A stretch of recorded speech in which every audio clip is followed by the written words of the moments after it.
The city of Chicago was still half asleep that morning, wrapped in the heavy gray of late winter. Outside, the streets shivered under a sharp wind that slipped between tall buildings, rattling windows and carrying with it the smell of roasted coffee from a corner shop. But inside Daniel Reed's small apartment, the air was stale, filled with the faint scent of last night's takeout boxes and the quiet hum of an old refrigerator. Daniel sat at his kitchen table, staring at a stack of unopened envelopes. His eyes traced the red stamps across them. Final notice, past due, immediate attention required. Each envelope seemed to weigh a little more than the last. He rubbed his tired eyes and let out a dry laugh. Immediate attention, he muttered. If only I had the energy. Daniel was 34, a marketing manager in title but a drifting soul in practice. He had always been smart, quick with ideas, even charismatic when he needed to be, but discipline had never been his friend. Nights often disappeared into endless video games, the burn of cheap whiskey, or scrolling through his phone until exhaustion forced him to bed. Mornings were battles against a clock that never forgave him. He looked at his reflection in the dark window, a man with messy hair, a shadow of a beard, and eyes that carried both ambition and regret. Is this really who I've become? He wondered. That evening, desperate to escape the walls closing in on him, Daniel stepped into a small independent bookstore 2 blocks away. The bell above the door chimed softly as he entered, and the smell of paper and coffee immediately wrapped around him like an old blanket. The place wasn't crowded. A few students browsed the aisles, a man in a suit read by the window, and in the cafe section, 2 strangers sat with their own books and cups of steaming coffee. Daniel wandered without much thought until a particular cover caught his eye. The book was slim, simple in design. The title read, Jim Rohn, 12 Small Habits That Will Change Your Life Forever. Something about those words stopped him. Maybe it was the word forever. Maybe it was the idea of small habits, something that felt less overwhelming than the radical changes he had always promised himself but never achieved.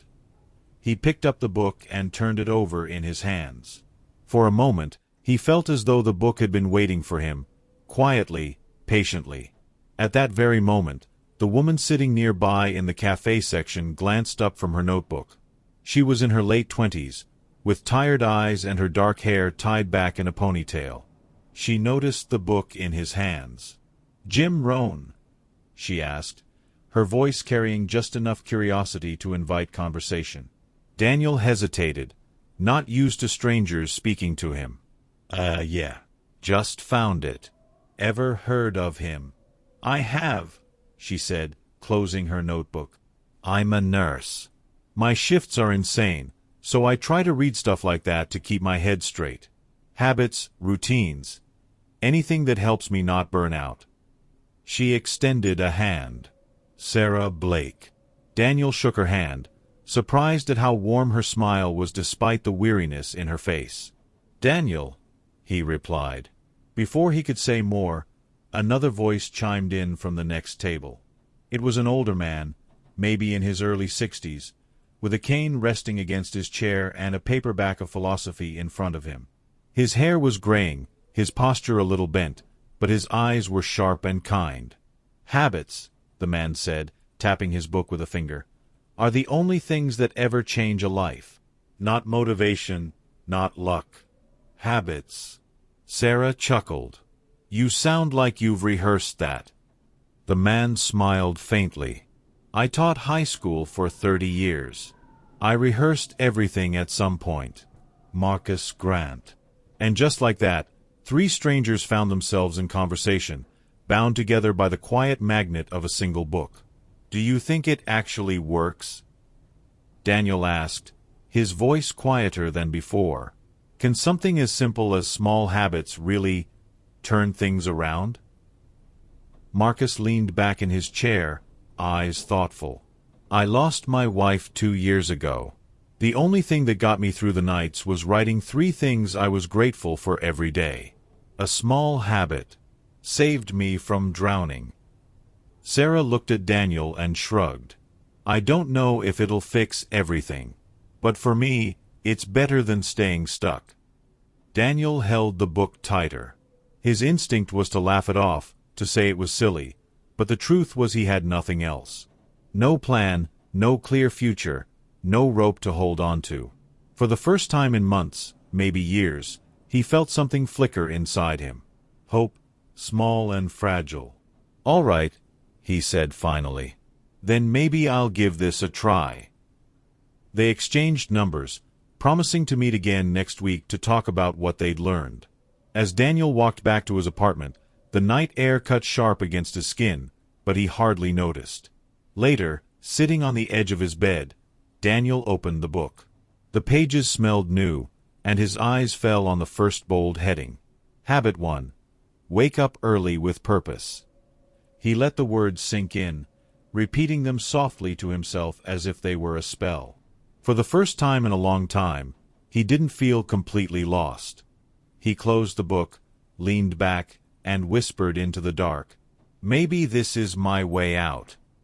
Sunday morning brought with it a thin layer of sunlight that spilled through the tall windows of Riverbend Cafe, the little place Sarah had suggested for their first meeting. The cafe was cozy, filled with the earthy smell of ground coffee beans and the soft hum of conversation. Exposed brick walls carried old photographs of Chicago, and warm wooden tables invited people to stay longer than they planned. Daniel arrived first, clutching Jim Rohn's book like a lifeline. His eyes darted around nervously until he spotted Marcus, who was already there, sipping a black coffee and scribbling something in a notebook. "Morning," Marcus said with a small grin. "Didn't think you'd show." Daniel slid into the chair opposite him. "Honestly, neither did I." Minutes later, Sarah walked in, dressed in running shoes and a hoodie, her hair still damp from a morning shower. She dropped her bag on the chair and sighed. "I almost bailed. Didn't sleep much last night. But here I am." The three of them sat together, the weight of unspoken questions hanging between them, until Marcus broke the silence. "So, first habit," he said, tapping the open page. "Wake up early with purpose." Simple words. Harder to live. Daniel frowned. "I've tried before. Set alarms. Ended up hitting snooze 5 times. What makes this different?" Marcus leaned forward, his eyes steady. "The word purpose. If you wake up just to drag yourself into another miserable day, of course you'll stay in bed.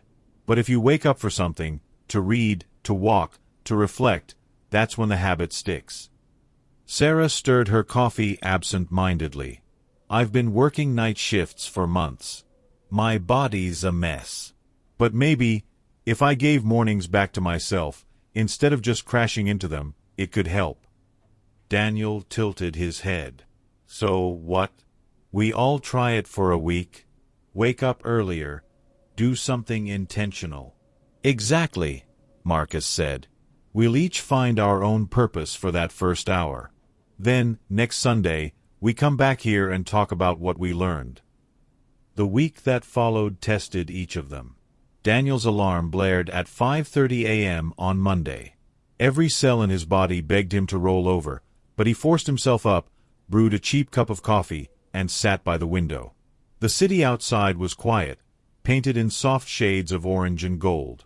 For the first time in years, he felt like he wasn't chasing the day was waiting for him. Sarah laced up her running shoes at sunrise and jogged through her neighborhood streets. The crisp air stung her lungs, but with each step, she felt lighter, as if the heaviness of her endless shifts loosened its grip. When she returned home sweaty and smiling, she realized she had created something rare, time that belonged to her. Marcus, slower in body but sharp in spirit, woke at dawn to write. Each morning he sat at his desk and filled a page in his journal, reflecting on his wife, on his regrets, and on the possibilities still left ahead. Those quiet hours became sacred. By the time they met again the following Sunday, there was a glow about them, subtle but undeniable. Sarah was the first to speak. "I thought I'd hate it, but running at sunrise, it feels like I'm claiming something back. Like I'm not just living for the hospital anymore." Marcus nodded. "The mornings are a gift. Most people waste them. I feel alive again." Daniel hesitated, then smiled. I won't lie, it was hard. But sitting by that window, watching the sun rise, for once, I didn't feel behind. I felt like I had a head start. The three of them laughed quietly, surprised at how such a small shift could spark something bigger. Daniel looked at the book again. The next chapter waited for them, its heading bold and clear. Habit 2. Read daily for personal growth.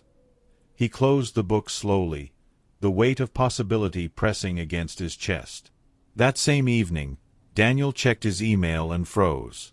A new message from his boss appeared at the top of his inbox.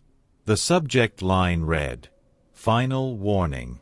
The fluorescent lights of the office buzzed faintly above Daniel's desk, adding to the pounding in his temples. His computer screen glared back at him, filled with half-finished slides for a marketing campaign that was already overdue. He rubbed his eyes, wishing he could disappear into the keyboard. Just as he was about to close the file, a sharp voice cut through the open office space. "Daniel, my office. Now." It was Mr. Whitaker, his manager, a man who wore stress like a second suit. Daniel followed him into the corner office, where blinds cast stripes of light across the floor. Whitaker didn't sit down. "You're talented, Daniel," he said flatly, "but you're unreliable.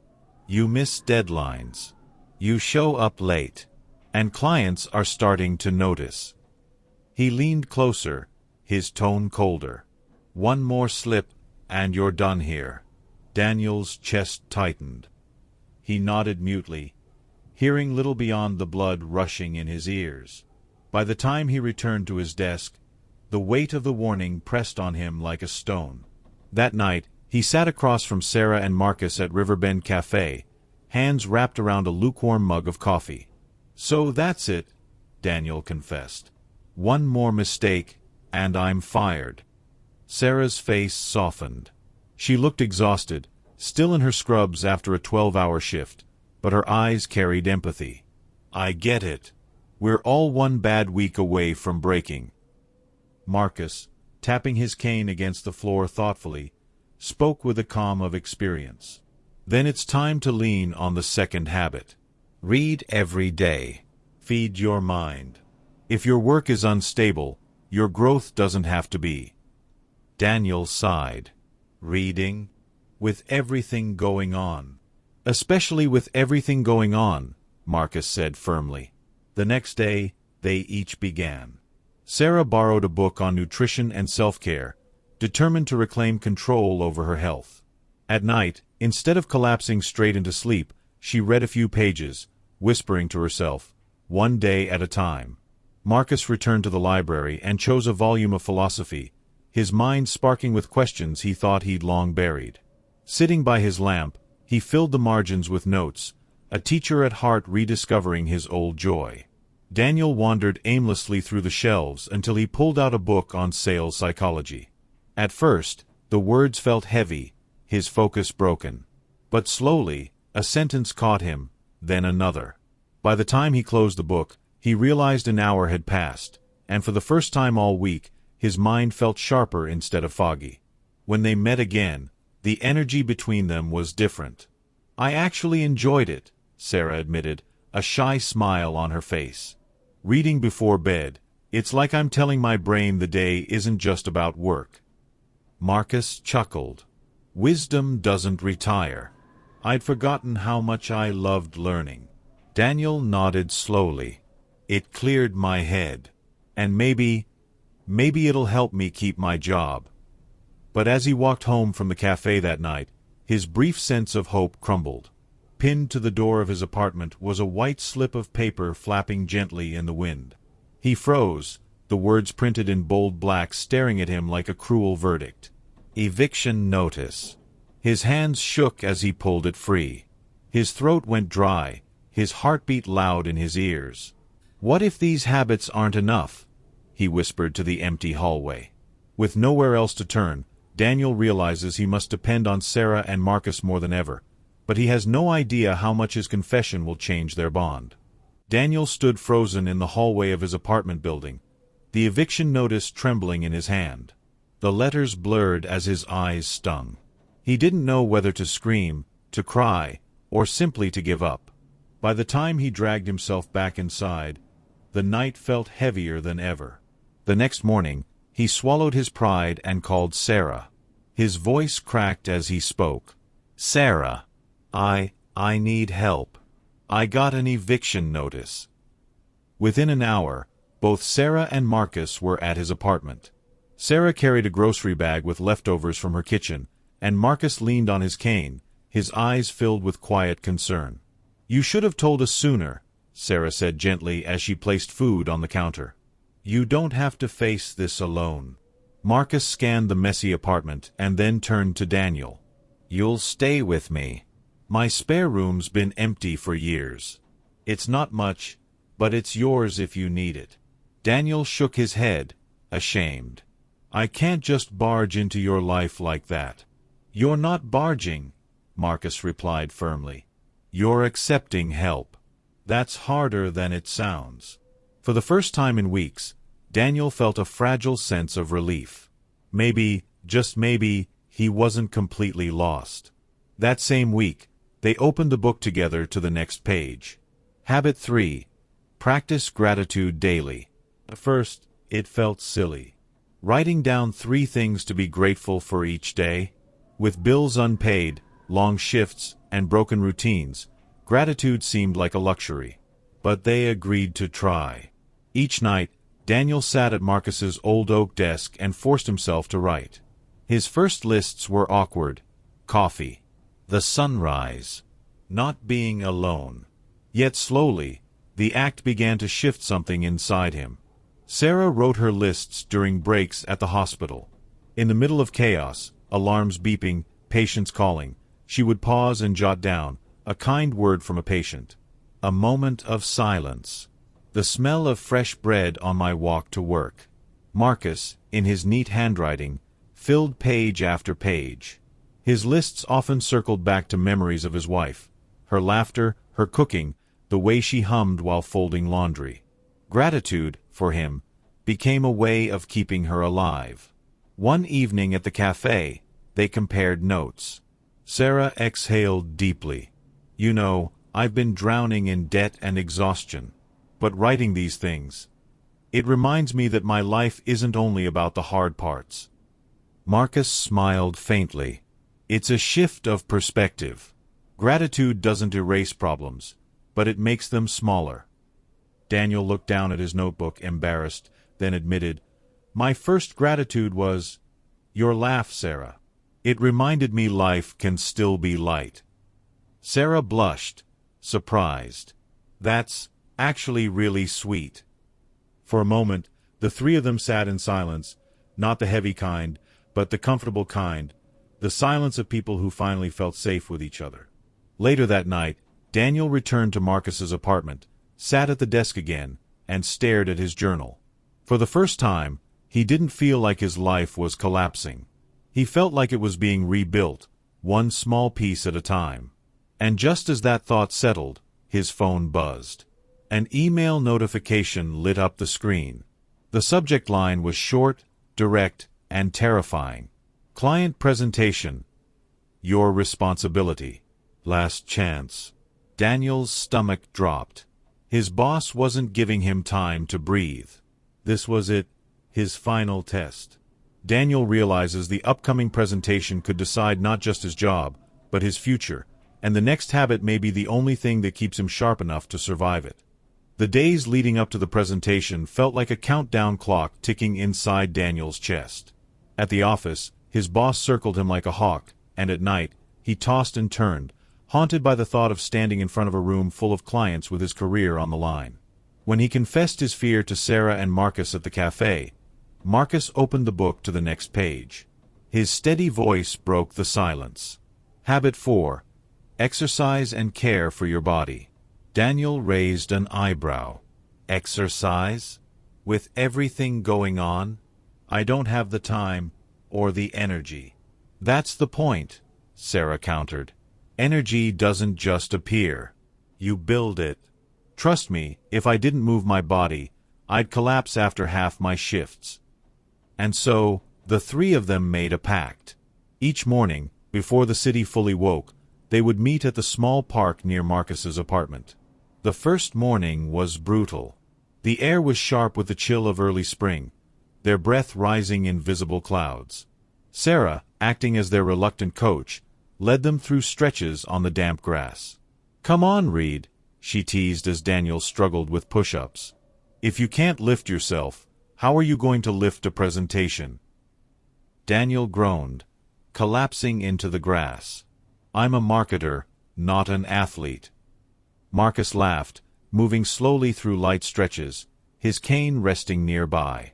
"If I can do this with a bum knee, you can handle 10 push-ups, Daniel." Despite the soreness, laughter rang through the park. They jogged, stumbled, and encouraged one another. The mornings were no longer about survival. They were about discipline. Within a week, Daniel noticed something unexpected. His mind felt clearer.